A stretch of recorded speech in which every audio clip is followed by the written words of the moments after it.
prayer is the language of hope. It's a language of aspiration. It's a language of, yes, reality is however it is. And sometimes we're grateful for parts of it. Sometimes we're upset about parts of it. But for one moment, as we hold prayer, we make space for at least the possibility of something different, at least the imagined horizon of something we aspire to. And I think that when we speak the language of hope, as opposed to the language of opinion or the very cerebral language of right and wrong, it makes room for us to share where we're at.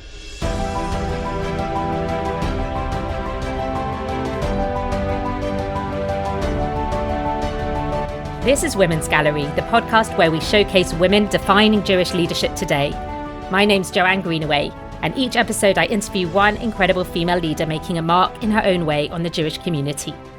We explore different models of leadership in the context of schools, shuls, universities, batei din, and more. And this week I'm really delighted to have with me Rachel Sharansky Danziger, who is a Jerusalem-born writer and educator, including at Natan, lately also at LSJS. Rachel writes about Judaism, history and life in Israel, including for the Times of Israel very frequently, and she explores storytelling in the Hebrew Bible as a very popular teacher.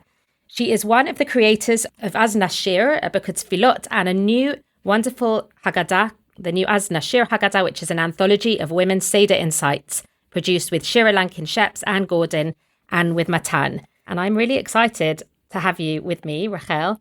I'm particularly grateful, seeing as you're really injured and speaking to us with a huge amount of pain, which is really beyond the call of duty. So thank you so much for joining me. Thank you, Joanne. It's very much my pleasure. I'm a really big fan. I have really appreciated the very profound commentary that you've written since October the 7th, which has personally helped me process this difficult time. And I'm sure the same applies to very, very many readers that you have. So I wanted to start this episode doing something unusual, which is to start by reading something that you wrote this past October when the remaining living hostages were returned, which to me really epitomizes your talent and the messages that you convey. And I really wanted people to hear it and get a sense of your work. It goes like this. What did you see in Israel's streets today? When I walked through the streets this morning, dazed and incredulous and a little drunk on happiness, I saw people with smiles that seemed too large for their faces and feet that seemed to dance instead of walk. But I also saw pained people, for whom this morning's hope carries an edge of sorrow. Their loved ones, their dear ones, won't ever come back home. I saw a man taking out a little bottle of wine to share a toast with strangers in the public square. I saw a woman weeping as she prayed. I saw a man aglow with hope for his relative's imminent return from captivity in Gaza. I saw a man bowed down with worry, afraid of what we'll pay, of all the ills that may yet come. And I saw the sun break through the clouds and bathe us all, the joyous and the mournful, and the hopeful and the sober. And everyone I saw was dear to me, was mine. Their feelings, your feelings, may differ from mine in this moment. You may experience the news through a different lens, a different set of experiences and expectations. We all came into this war from different backgrounds and with different sensibilities, different abilities, and fears, and hopes, and limitations. The challenges we faced were also different, and we tackled them in different ways, paying different prices. Some of us paid in pain and worry. Others paid in endless military service and hundreds of days away from loved ones. Most painfully, many among us paid in physical and mental wounds, in broken families, in loss of loved ones. And throughout it all, we often disagreed about the goals we should strive for and the right way to achieve them. So it is only natural that our hearts feel different things today as well. But when I met your eyes in Israel's streets today, I didn't experience our differences as alienating. I wasn't looking to see who shares my own response and who does not. I looked into your eyes because I wanted to show you that I care about you. Whatever you feel today, your hope or joy or fear or grief or pain or worry, I see it. I see you. And while I can't always understand, I want to try. We don't have to carry our separate feelings on our own. We lived through a cataclysm, and here we are, still together, almost, maybe, on the other side. Our difficulties aren't over. Our future isn't free of painful challenges. The ones we lost will not come back, and our disagreements won't come to a sudden end. But I pray that we can make space for one another, for our battered hearts and complicated feelings, and hold the weight of this complexity together. I pray that we can walk through this day hand in hand, with love and caring. And I pray that in so doing, we can become a birthplace for the softer future we can share. This is such a powerful piece. Really, you managed to put into words, Rachel, what many were feeling and really bring people together and help people understand what maybe they were feeling but struggle to even articulate. I want to ask you what you were trying to achieve with this, and how is it that you have this ability to access such raw emotions and put them on paper? Thank you, Joanne. I think what I was trying to achieve is to overcome what I saw as a very widely spread feeling of resentment that people were experiencing towards people who didn't respond the same way as themselves. And I got to say, it came on the heels of, 2 years of people going through different experiences and responding to the shared experiences differently and deepening divides politically in terms of the argument of how we should release the hostages, what's the best way to achieve it, or what's the right way to fight the war, etc. It was like very divisive time. And, just a week before the last remaining living hostages were released was the anniversary of October 7th. And that turned out to be a divisive anniversary because it was also the first day of Chag Sukkot. And, some people were saying, V'samachta b'chagecha, rejoice in the holiday. And some people were saying, how can you rejoice in a day like today? And there was so much chatter everywhere, resentful chatter of people kind of, angrily discussing other people responding differently to events. And I saw it started seeping also into what was supposed to be a joyous moment. I mean, no matter the price, no matter if we thought it was the right deal, the wrong deal, the fact we watched 20 people walk into the light on their own feet was an amazing and wonderful thing to behold, really a true miracle. And it saddened me that this moment, instead of being a moment of unalloyed shared happiness, became yet another arena for infighting. And what I was trying to do is not to tell people off. I felt like a lot of the responses were telling people off. How dare you be happy about us? How dare you be unhappy about us? Don't you have compassion? Don't you have sechel? Don't you have understanding? And I'm like, well, why tell each other off? Let's just try and understand where we're at. Let's acknowledge that we're responding differently, but see also the deeper shared experience that lies underneath it and make room for it. And that's what I was trying to do. I was trying to give voice, not to my own personal experience, but to the acknowledgement that there's room and there's place for all of us to go through this together without resentment. For me, the way that you are able to acknowledge different people's perspectives and unify people is by writing in a way that actually speaks like a prayer. And I don't know if that was your intention in the words that you chose, or if that's something that you aim to do, because it seems like the prayer type of mode has this ability to hold people in a different way to regular prose. I agree. And I think that it does so for two reasons. One is that prayer is the language of hope. It's a language of aspiration. It's a language of, yes, reality is however it is. And sometimes we're grateful for parts of it. Sometimes we're upset about parts of it. But for one moment, as we hold prayer, we make space for at least the possibility of something different, at least the imagined horizon of something we aspire to. And I think that when we speak the language of hope, as opposed to the language of opinion or the very cerebral language of right and wrong, it makes room for us to share where we're at. And all the more so, seeing as prayer is grounded in emotion. I mean, obviously, we pray for concrete things, and, people can pray for opposing goals. Some people can pray that, for victory to look a certain way, and other people pray for victory to look a certain way, and those ways are not compatible. I'm not deluding myself into thinking that what we want is necessarily compatible.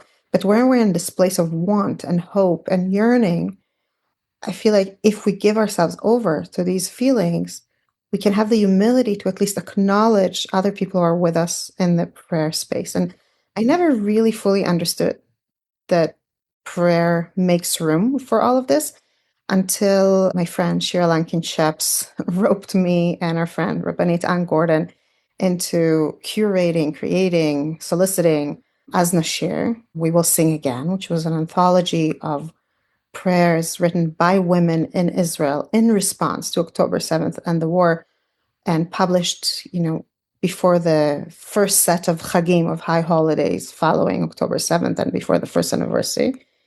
We created it in a haze. We made it like we created the whole thing in a few months. We solicited prayers from so many women. We edited. We managed, a team of translators who did an amazing job, and we self-published. We created a publishing imprint. We published it, and I'm not saying all of that to brag. I'm saying all that to say that it was a few months of feverish work that at times was exhausting and draining, and it was happening in parallel to really difficult things happening around us with the war. But it also, I found it, and I think Shira and Anne also found it very rejuvenating, because we got to hold in our hands the prayers, the yearnings, the hopeful musings of so many different wonderful women speaking in different languages, not just Hebrew and English, which, it's a bilingual book. So we translated whatever came in English into Hebrew and vice versa, but languages of the soul. And when I looked at it, I'm like, wow, when we speak the language of prayer, we don't need to choose sides. We don't need to say, here's the line in the sand. I stand on your side, you stand on my side. We can hold it together, even though it's diverse. And I think that's what really opened my mind to the possibilities of this medium. Yeah, it's an amazing, amazing book. I've totally loved reading it. And it gives us a kind of window into the soul of the Israeli experience, that diverse experience from the inside, for those of us who haven't been in Israel since October the 7th or during the whole time. It's a stunning book. And I want to come back to Azna Shir, particularly as regards the next project, which I'm sure will be equally important. But I love what you're saying about hope, because in a way, I think the same is true for educators, of which you are, of course, as well. But that the role of the educator in these times, and generally, is to be a kind of purveyor of hope. And in that way, you're able to reach different people who are in different places, but to take them forward in a positive direction. That's something I've really learnt over this period of time.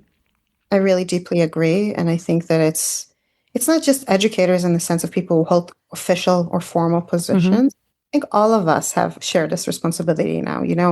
It was so easy to sink into despair in the past 2.5 years. There were so many really dark times. And I feel like even at one moment, we were able to say the right word to help someone look up instead of down.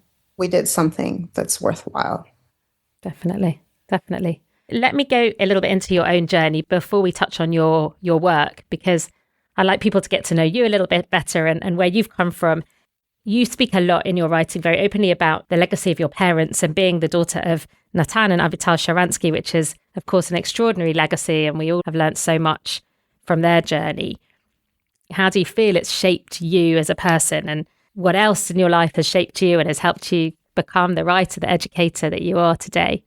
I think my parents' legacy, or it's not really, for me, it's not legacy. It's just my parents. Yeah. My parents and their stories and their experiences and everything they brought into raising me and my sister Hannah. I think if I have to try and quantify it, which is always a little bit difficult, I would say that they raised us with a sense that our voice can make a difference. I always knew that you can make a difference if you speak up. It doesn't mean that I always felt comfortable speaking up.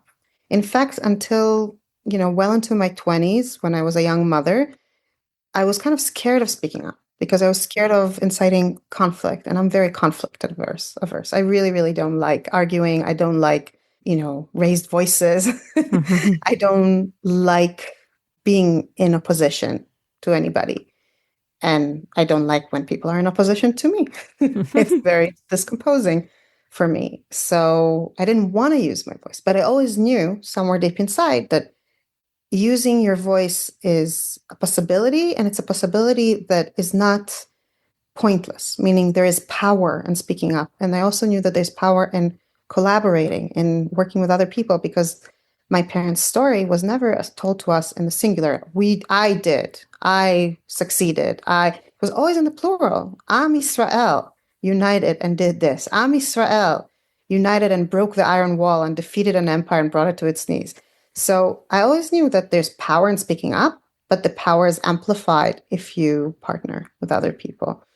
And I think I had this knowledge in me in kind of, seed form till I was ready, or I felt called upon to start using my own voice You asked what else shaped me. I think I'll share one particular event that I feel was very significant to me. In 2014, after the three boys from Gush Etzion were kidnapped and later we discovered murdered, but took time until we found out. Everybody was shaken and there were big prayers in the Kotel and the army was looking for them. And, for approximately 3 weeks, we held hope until their bodies were found. And their parents, their mothers especially, were amazing. They kept saying these amazing unifying messages and people kept kind of gathering around them with strength and prayer. But I had a young child. And in fact, I had a toddler and a baby. I was at home. I couldn't go to any of the big prayers. I couldn't go, volunteer in the Let's Do Chesed in the Merit of the Three Boys events. And I felt so frustrated. I felt so, not just frustrated and because I felt impotent, but also alienated and alone. I felt like my parenting, my motherhood, which obviously I'm happy to be a mother. I love my children, but I felt like it isolated me. And there's this eureka moment that seems ridiculous in retrospect, but at the time it really was a revelation. I was like, wait a minute, I can arrange an event here. So I put up on Facebook a message, if any mothers with young children want to come to my apartment and we'll pray together and do something with the kids in the merit of the three boys, come at such and such time. A group of women, lovely women, some of them became my friends later, showed up. We said some tailing with the kids. The kids drew pictures and wrote, bring back our boys, hashtag bring back our boys on them. We held it. We took a picture. We posted it on Facebook. It was such a small thing, but it was such a liberating moment of realization that, yes, I can use my voice. And it doesn't have to be always in opposition to or an argument with, which are the modes that are more common around us. And I think that was for me really a turning point and shaping who I am and making me realize that it's not just that your voice can make a difference and unionizing with other people can make a difference. It's I can do it. Yeah, it's such a simple but such an important leadership lesson, actually, that there's always something that you can step into. I remember from your father, hearing from him when I was at Madrasa at Lindenbaum, studying over these last few years, he came and spoke to our group. And actually, the message that you're saying about him encouraging you to use your voice, I don't remember exactly what he said to us, but I really do remember this sense of agency that he gave us, and that was really his message, that, each person has that power and should use it. Exactly. And it's not just that each person has a power, it's that the alternative to using that power is not just living, quietly, which is what I imagined. You can use your power or you can just live quietly in your own Daled Amot, right, in your own little world. A lot of times alternative is feeling resentful and impotent and incapable and not achieving the good things you think should be achieved in reality. I'm not talking here about ego. It's not I want to achieve that and therefore I should do it. I'm talking about you look at reality and you say it's not the way it should be and you become bitter about it. Whereas if you look at it and say it's not the way it should be, here's an opening for me to make it more the way I think it should be, then you feel empowered. And it's a totally different universe to inhabit. I very much identify with that. And in my own small way, I think the work that I did at the Bet Din, for me, that was very much motivated by something that really bothered me, that I really struggled with, that was problematic for me in my religious life. And actually by finding a way to get involved and feel like in a small way I was trying to make some kind of change or to help people involved, then that made me feel better, if nothing else, because it's just doing rather than being impotent, like you say. Exactly. Let me zone in on Jerusalem, because I'm very jealous that you have your life there and, you're living in the center of the Jewish world. And I'm curious to know how that is so symbolic and how that has actually shaped you as a writer, because you do focus a lot about Jerusalem. I came across something which was a speech made at your wedding. I don't know how many people have speeches made at their wedding online, but Rav Moti Alon spoke at your wedding at Ramat Rachel, which is a place that's also very special to me. But he spoke about how it was so poignant that you were building your life in Jerusalem compared to your parents who'd had their chuppah in an apartment in Moscow, very, very different times, but that carried with it a responsibility and a very different kind of sense of mission. And your father then went on to say something really beautiful. He said, you must simultaneously have your feet on the ground, building a Jerusalem shel mata, a physical Jerusalem, whilst always keeping an eye on the Jerusalem shel mala.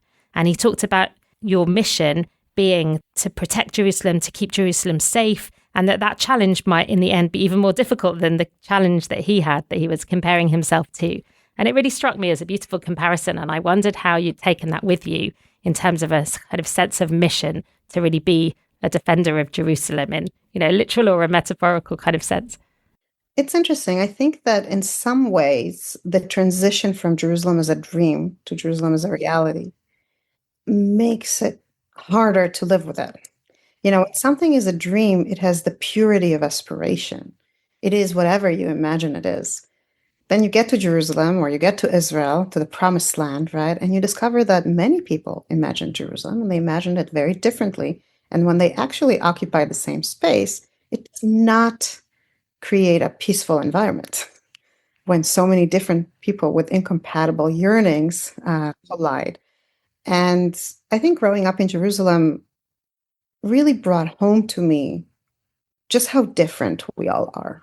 The wonderful thing about living in Jerusalem is you can have your community and it's a community of like-minded people, but you're constantly in contact with people with very different aspirations and images of what Jerusalem should be, constantly. Sometimes it's pleasant and interesting, like, you sit somewhere and you strike a conversation with a stranger and you learn something. Sometimes it's extremely unpleasant, like being blocked on the bus by a protest by ultra-Orthodox protesters or Arab protesters or, anti-reform, judicial reform protesters or anybody else.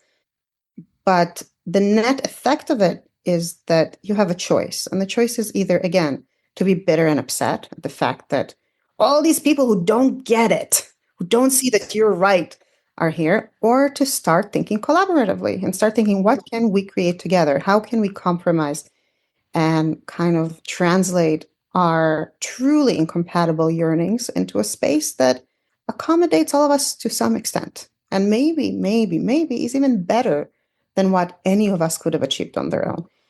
And I think that sense, growing up, seeing that and seeing it reinforced through all kinds of conversations and encounters and collaborations I went through or participated in or witnessed over the year in Jerusalem gave me kind of a prism or a lens to look at the rest of reality through, meaning I don't look just at Jerusalem this way. I look at life in Israel, I look at the Jewish people, I look at the world through this prism of we're all very, very different. And that can actually be an asset in some ways if we let it, but it does require being more flexible and allowing room for other people's Right. prayer. It's a challenge and an opportunity. And you're right in a sense that Jerusalem is a kind of microcosm of the Jewish world in a way that you don't get everywhere in Israel. Like a lot of people live in their own community bubbles, but that's what you have for better or worse in Jerusalem. And it's really special for people who want to learn from other people and who can make something of it. And I think that's what you tap into with your writing. I'm glad. I'm glad that it comes through. I will say that, look, just like we're all different people draw different conclusions from the experience of growing up or living in Jerusalem. So it's not we don't all draw the same conclusions. But I think you mentioned my parents' legacy. I think that's something my parents really raised us with. Our table always had, Reform rabbis, conservative rabbis, Haredi rabbis, the Tilumi rabbis, not rabbis, journalists of various stripes, all kinds of comrades in arms from the start for Soviet Jewry, Hebrew speakers, English speakers, Russian speakers, French speakers. And it was very natural for my parents to hold strong opinions, but also make room at the table for people who hold very different opinions and sometimes collaborate with them or compromise or build things together. So I think those two things, the experience of growing up in a particular family with its own way of doing things and in a city that reinforced the same theme, was a big part of shaping my aspirations and what I want to achieve through my writing and teaching. Yeah, I think that's a real education. So tell us on a practical level about how you mix all the different things. We've spoken about you being a writer and an educator. You're also a mother and dealing with a lot of things in your own life in Jerusalem. I'm curious to know how you juggle, like what your week looks like in terms of those different hats that you hold and perhaps how the different roles all, feed into each other. It's a difficult question to answer because it really changes week to week, month to month, year to year. I will say that I really enjoy the flexibility of wearing different hats. Sometimes people say, oh, wearing different hats, it's juggling too many things. I look at it as an opportunity because it means that at times when I want to write more, then I'll dedicate more time to writing. And at times when, I can't write and what I want to do is teach. I want to talk to people, to be amongst the living, not sitting in my room writing things that maybe somebody will read, maybe not. I don't know.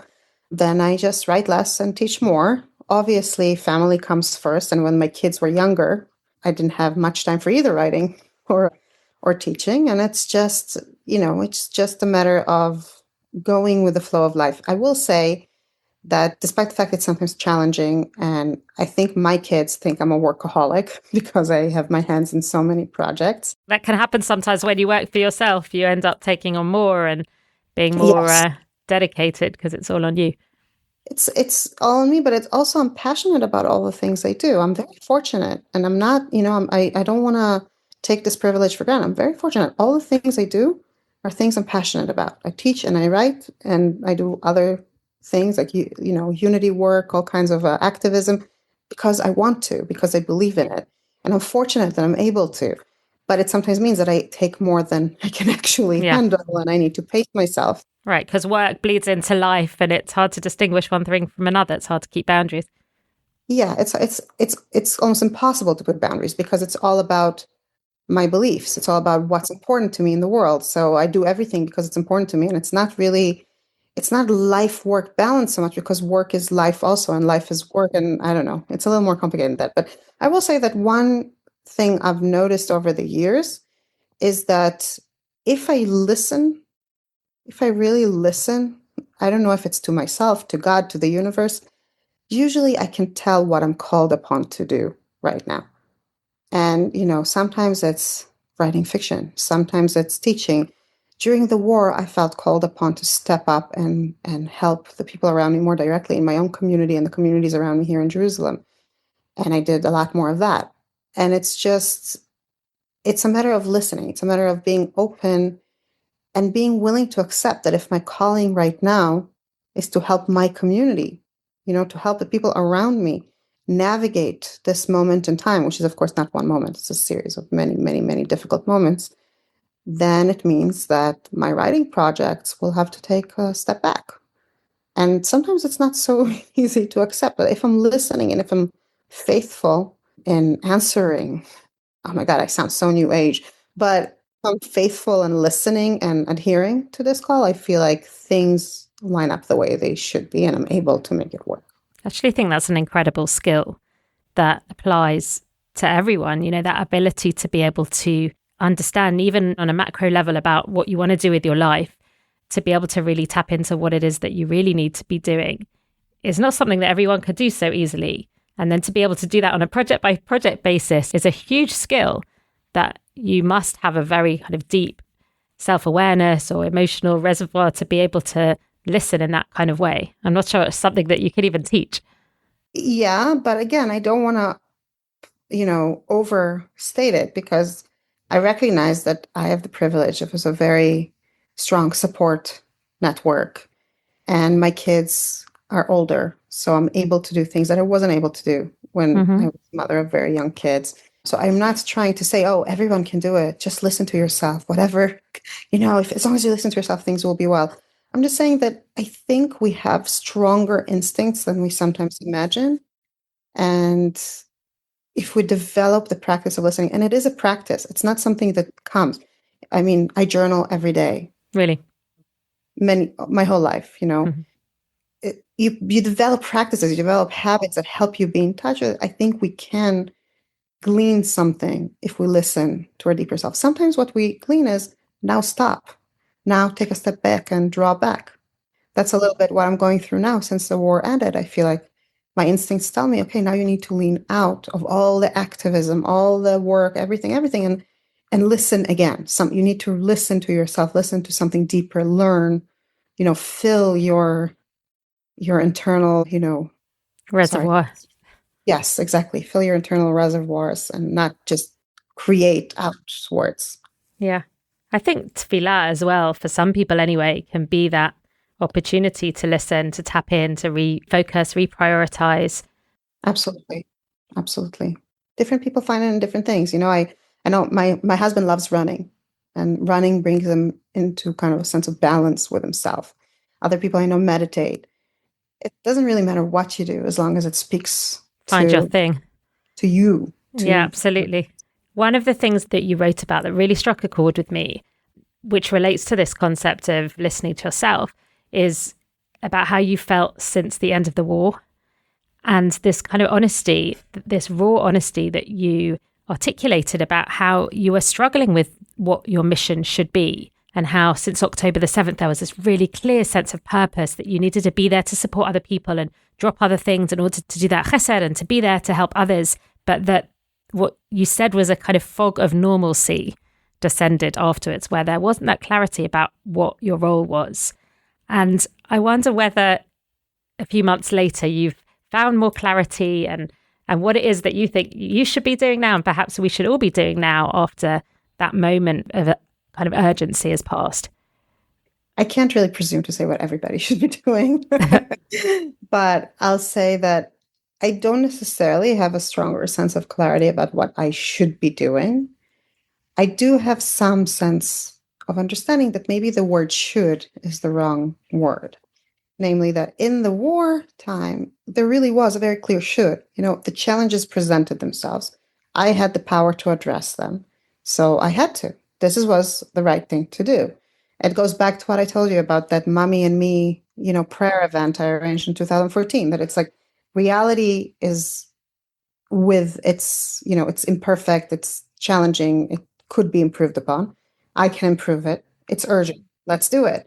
And I think so many of us have been operating in this mode since October the 7th. Reminds me of the Rabbi Sachs quote that I haven't quoted on this podcast for a while, about how where what you can do meets what needs to be done in the world, that's where God resides. Exactly. It was like this moment when it's easy to see. And I heard it from people who are in very different fields from mine, psychologists and doctors and mothers of young children whose obvious task was to take care of the young children and raise them in this tumultuous reality. And, every person, like wherever they are, whatever walk of life, whatever skills they have, it was a kind of perfect storm where need meets ability and you just go with it.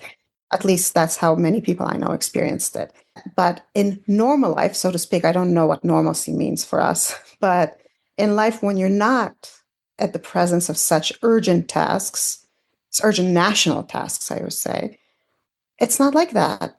So maybe in reality that's outside of, times of emergency, the question shouldn't be what should I do, because that's too restrictive, and rather, what can I do? What's something good that I can do in the world? But it's a more open-ended question. So yeah, in answer to your original question, I can't say I have more clarity now, but I have more patience and compassion towards myself grappling with it. The Big Questions of Jewish Belief podcast is back for a second season. I'm Rabbi Dr. Raphael Zarum, and in this new season, I talk to 4 brilliant minds and proud Jews about their personal beliefs. Anthony Julius speaks to the dead. Naomi Alderman loves a good argument. Adam Wagner sees religion in human rights. And Professor Stephen Frosch says God is not about what exists, but about what is real. Come grapple with the unknowable. Follow Big Questions of Jewish Belief, Season 2 by LSJS on all major podcast platforms. I want to turn to talking about the Azna Shir Haggadah, because we're in the run-up to Pesach, and you've compiled this, what I'm sure is a beautiful and really worthwhile anthology. And the premise that you talk about in what I've read about the marketing around the book is that Exodus is this living, ongoing journey, and relating particularly to our journey as a nation since October the 7th, that has existed in stages that in some ways mirror the Exodus story, and that we are walking towards this final redemption. And it's a fascinating prism through which to see history and through which to approach the Seder. So I'd love to hear more from you about how that works and where you see us now within that large narrative. So I'll say this.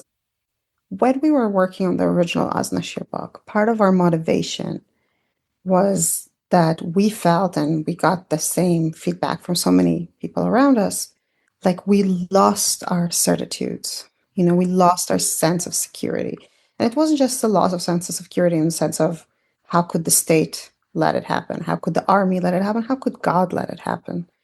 It was also who we are. My story in my head of who we are is we are the safe shelter for Jews. We are the state that makes it so we never have to depend on the kindness of strangers again. And then for one day, which is, remarkable in of itself, because throughout history we had pogroms we couldn't do anything about for many days, for many years. Mm-hmm. But for one day, that identity was stripped away from us. We failed. We weren't what we imagined we are. The way Shira Lankin-Sheps expressed it at the time is that she thought we're in a certain place in the timeline of redemption, pretty close to the end, and it turned out not to be that. I didn't speak of it in such, faith-based terms necessarily, but I also felt like we were in a certain place in history. And in fact, I spent many of my younger years feeling a little bit resentful because I felt like people like my parents and their generation, the generation before them, founded Israel, defeated the Soviet Empire, did all these great things. And what did they leave us? They left us, the task of arguing about what should be the cottage cheese prices in Israel. If only. We were left with, if only, exactly. I felt very silly for those feelings in retrospect, because I'm like, no, let's go back there. Those were good problems to have. Yeah. Why can't we have those problems again? But I mean, I can laugh about it now. At the time, I couldn't laugh about it. It's like my own sense of self and my sense of where we are nationally was broken. And part of why we created As Nashir was to give people language to speak about this crisis and also about how we hope to move past it. Not our own language, but rather the language of many, many, many different women, so that we can all find some voices we can relate to within it. So when I think about that, about Shira's statement in particular, that we're not where we thought we are in the timeline of redemption, and I look at what came from working on the Haggadah, where so many wonderful women participated, Natan scholars and teachers and Az Nashir writers who wrote new prayers and amazing artists who created beautiful art. And it all comes together. And I look at it and I'm like, maybe. Is it supposed to be a companion to read ahead of Pesach, to read ahead of Leila Seder, or is it to use on the night as well? It's both. It's a Haggadah. It has the Haggadah text in it in English and Hebrew. So you can use it and follow along. It has a lot of content in it, a lot of content. So I think people would benefit from skimming at least before the Seder itself, or alternatively using it during the Seder. And then, every year you can pull different sources because there's no question that if you would read every source, your Leila Seder will take a week. I think it'll be a great resource for teachers as well to draw on. I think really so too. I think so too. And we also wove throughout kind of thought prompts and insights into the psychology or pedagogy or storytelling of the Seder, not just Torah, proper Torah, purely Torah. But what came to me from reading so many different women's perspective on different aspects of the Haggadah, of the Seder, of the Exodus, is that maybe the concept of a timeline of redemption needs to be changed. It's not that there is a timeline of redemption and we thought we're at a certain spot on it, and then we discovered we're not at that spot. We're earlier on in the story. It's more that maybe the timeline of redemption or the timeline of the Exodus as we relate to it, as a model for ongoing journey, not just as something that happened in the past, includes many different moments that we occupy out of order, or sometimes many of them all at once. We can be at a place of, wow, look at what we did with Iran, look at what we did with Hezbollah, look at our achievements in the war. Let's sing Shirat Hayam. We see our enemies drowning in the sea. We see the end of evil, truly evil people and evil plans and evil strong capabilities in the hands of evil men. Let's celebrate it. And at the same time, be groaning under the suffering of, we still have hostages in Gaza. We still have our enemies here and there. And we're not done with this ongoing struggle. So we don't occupy one step of the way at any given historical moment. We occupy complex spaces, time spaces, that we can illuminate or understand better by turning as points of reference to many different points in the story of the Haggadah. And as we turn to those points in the Haggadah, they don't give us necessarily one answer or one tool to understand what's going on. They give us questions. They give us kind of inspiration to broaden how we understand where we're at. They anchor us in something deeper, and at the same time give us the language, the tools, the metaphors to be more open-minded and more thoughtful as we try and think where we want to go next. We've always been commanded to see ourselves as if we are personally coming out of Egypt. And the analogy that you're bringing is to see that in a much more concrete way, that we've had a collective experience that can mirror that in some way. But the question is like how literally to take that, and are we still moving in a linear way, or is it just kind of back and forth because everybody can interpret different experiences being in one direction or another. And it's not like we've come necessarily any closer to the end of the road. We still have ongoing challenges with Iran, for example, and Gaza. I don't know how literally to take that journey. Yes. And I would also add that, so many different writers wrote for the Haggadah, and, so many artists created art that interprets it visually. Mm-hmm. And their interpretations are so different, but all of them are rooted in living experience. With the Haggadah, we at Aznashir moved a little bit away from commentary about the war. Like the first Aznashir was really about the war. Here, we want it to be about more than that, about Jewish experience generally. And people don't write, right now it's this, right now it's that. It's more broad. But obviously, all of it, the insights, the understanding is rooted in what we've lived through in the past 2 years and generally.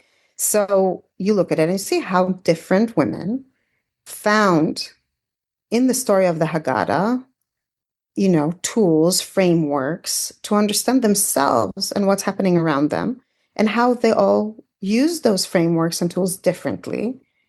And it just means that the Exodus is a much broader toolbox than we might imagine when we just follow it through our own personal perspective.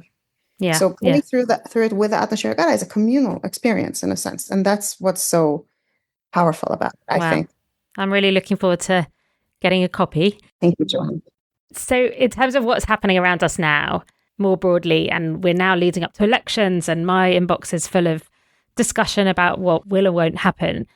I thought that it was an interesting angle to ask you about, because I think as educators and as communal leaders, you always have this question about the role of politics and how that crosses over into Torah, or how separate it should be. And I think for many communal leaders, they try very hard to keep politics like out of the shul, for example. And I personally find that quite hard to make a very clear distinction. And I noticed that you haven't shied away from referring to politics in terms of saying, for example, that Netanyahu should be responsible for his failures as well as for his successes. Like, you don't ignore the political backdrop, but yet at the same time, you manage to have a very unifying kind of voice in the language that you use. So what is your perspective on the role of politics in education? I want to first make a distinction between community leadership and education. Because I think when you're a communal leader, when you're a rabbi of a shul or a head of a beit din or, a principal of a school, it's a slightly different and more difficult challenge than when you're just an educator without the communal responsibility. Because at the end of the day, if you're a head of a shul and you make a political statement, but you're supposed to represent the shul, and some people in the shul don't agree with you, they feel alienated from the community. And that's a totally different consideration than the consideration of an educator who, at the end of the day, your purpose is to transmit values and encourage learning. And sometimes expressing your political opinions can get in the way of that, and you need to be careful about it. But it's not the same level of difficulty. So I just want to acknowledge that. And then say that for myself, when I teach, I don't talk politics. Meaning, what do I mean by that? I would never tell my students, and therefore I support this party, ever. But I think that when we learn Torah, especially when we learn the narrative parts, which are my favorite parts in Tanakh, and the stories. Do you have a particular favorite we can come back to? Yes, Shoftim and Shmuel. But, okay. Obviously every story you learn resonates with what's happening around you. And sometimes it surfaces in the classroom, sometimes not through me, but through students. When it gets to the lines of, because it says this in Shmuel, we need to do this today, that's when I put an end to it. Because I think that that's a way to that's too narrow a way to learn Torah. Torah, the beauty of it is that it contains so many possibilities and so much potential. And if you try and translate it into political conclusions, my Torah proves that, it becomes your Torah, not the Torah. And I try to avoid that as much as I can. I try to keep possibilities open. I would say that as a writer, especially as a writer who's public, writes on social media and in blogs in Times of Israel and in other public arenas, public stages, I do want to talk about the questions of the day, because part of the reason I'm writing is because I want to help shape the world to be better as I understand it. But I do have some rules for myself, so to speak.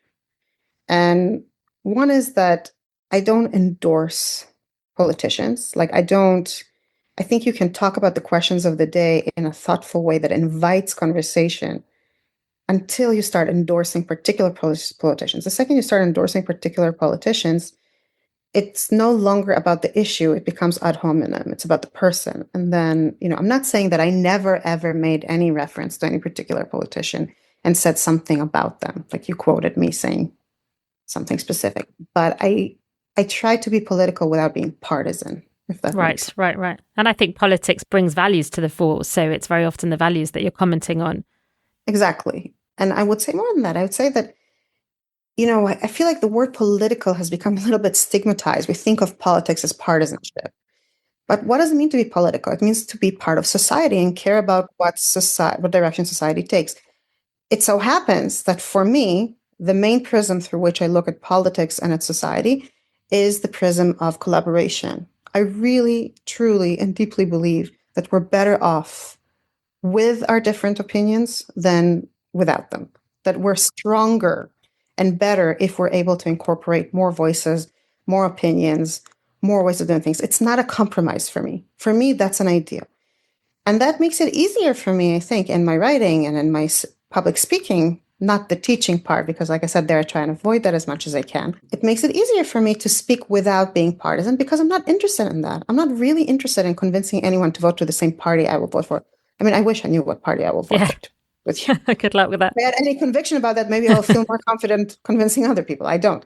But I do want to convince people that we should talk about the things we disagree about respectfully and reach not agreements, but compromise, reach a way to live together. So I feel like I can talk about that without being partisan. And in fact, being partisan would only hinder me in that process. Does that make sense? Yeah, it makes a lot of sense. And it makes me really think about qualities of leadership, which is where I wanted to take this conversation, in the sense that I think there are very particular kinds of leadership that are needed right now. And one of the most important qualities is that ability to be able to be heard above difference and to bring people together. And I wonder, firstly, I know that you lost a very dear friend who was a leader in your community, Rav Goldberg, during the war, and you've written beautifully about him. And I wondered about, what was it about his leadership that spoke to you so much? And then secondly, if I may, to just think about women in the leadership space. Obviously, as a woman, that doesn't mean you necessarily have to think that women have a particular space in leadership, but I wondered if you did have views about what women's voices in particular contribute. Sure. So I'll start with Rav Avi Goldberg, who was, he was a member of our community, one of the founding members, a very beloved leader of the community. He's not the official rabbi, but he was like one of the rabbis of the community. And he and his wife, Rachel, really were like at the heart of a lot of the things that were happening in the community that were the extra, not just the prayer and the Torah, even though he brought a lot to that also, but music and chesed and volunteer work and generally, and Ahavat Israel. And I think what I really appreciated about Rav Avi was his ma'or panim, the way his face lit up, the way he smiled for every single person he interacted with. I can't, sometimes you say that and it's hyperbole, but it's not in this case. It really was true. He would smile at me and I would feel like everything is good in the world. He would run into a stranger in the street, Arab, Jewish, Christian, child, adult. He would smile at them and they would respond. They would be open to talking to him. He talked to so many. He created, not just talk, he created significant conversations and relationships with so many people, Jews in Israel and diaspora, secular and religious, Christians who kept coming to their home, his and Rachel's home, to see what it's like to have a Jewish Shabbat. Students, former students, the kids he educated in Himmelfarb school, elderly people that he visited and brought joy to their lives. During the struggle surrounding the judicial reform here in Israel before October the 7th, he and Rachel created connections with people across the political aisle and even hosted in their home these kind of encounters where people who supported or opposed the reform could come together and talk. And my father participated in one of those meetings, and he said that, it was supposed to go for an hour. We kept going until after midnight, and nobody wanted to go home. And it's not that anybody came out of it convinced that the opinion of the other party is correct, but people came out of it interested in talking, which was such a refreshing change compared to where we were at that moment. And it was really this was really the kind of leadership he brought, that a leadership of unity, but not unity in the sense of let's all agree, but unity in the sense of let's be happy to see each other and talk to each other. It's so wonderful to meet each other. It's so beautiful. And I feel like that's really what we need now, very strongly. That's what we need now. And regarding your second question about women in leadership, so, when it comes to political leaders, at the end of the day, the question I ask myself is not, is this a man or a woman? It's, is this a good leader? Are they leading us in a good direction? And sometimes it's about the direction, and sometimes it's about results, and sometimes it's about ethics and decency and menschlichkeit, That said, I do think women bring something different a lot of times when they take leadership positions, and that is collaborative attitude. I think women somehow, at least in my experience, women who take leadership positions are more open to bringing other people with them into the limelight, kind of pulling other people to the front with them, making room for more voices rather than just amplifying their own. And also, and maybe I'm just being an essentialist and I'm wrong, and I'm not saying no man I know is like that, but I'm saying a lot of women I talk to show a remarkable ability to live with the unknown. Maybe it comes from carrying children. The second you go get pregnant, it's like so much unknown for 9 months, so much unknown surrounding the birth, and then so much unknown surrounding the child you're now entrusted with raising, and might be very different from what you imagined your child will be like, and interested in different things than you, and makes different choices than yours. Maybe not. I don't know. I'm not presuming to know the reasons. And yet I did note that a lot of women leaders I met, they're very comfortable acknowledging what they know and what they don't know, what's in their hands and what's not in their hands, and focusing on the latter. And I find that incredibly refreshing. And I think it can, women can bring this flexibility and this collaborative spirit into leadership positions and make a very serious impact. Again, not saying that men can't do the same. In my experience, women leaders I met brought those voices more frequently, this kind of temperament more frequently into the table. I think that's such an important place to end in a way, and such a truism, because there are too many people who have too much certainty, which then leads into dogma, and then that feeds the polarization and this kind of black and white way of seeing the world that is way too present and problematic. So I'm totally with you. I feel like this message of collaboration and of nuance and flexibility is so critical to the future of leadership. And I hope that with your leadership and other people like you, that's what we're able to build, that kind of culture. I don't know if there's a message that you want to end on, a message of where you see the future in that regard, and if you feel that sense of hope genuinely. I will say this, and this is not about women or men, it's about everybody, really. I've just spent 9 months sitting with the Haggadah, right? Thinking about the Haggadah. And I noticed something remarkable. I noticed that the Haggadah, or specifically the Magid, starts in Halach Ma'anya with a statement of aspiration. We don't just talk about the bread of affliction of our fathers. And we don't just invite the people around us to participate, which is always very moving to me, that we start the Seder with an invitation. We also state what our aspiration is. We say, this year we are slaves, next year we'll be free. This year we are here, next year we'll be in Jerusalem. And we also end the Seder on the same note. We don't end the Seder saying, and this is what happened in the Exodus, or L'chaim, right now, we're in the present moment, we're celebrating. We're saying, L'shana haba b'Yerushalayim b'niyah. We always we start and we finish looking at the future. And I think as long as we retain that spirit of aspiration, so what there are differences between us, so what there are challenges, so what there are very, very difficult burdens to carry, and there's loss and disappointment and difficulty and infighting. There's so many difficult things to carry. But as long as we keep our eyes on the horizon, it means we're leaving space for growth. We're leaving the possibility for change for the better alive for us. And as long as this possibility is alive for us, the only thing stopping us from trying to actualize it is our own inhibitions. And that's, I guess, the message I want to stop with or end on.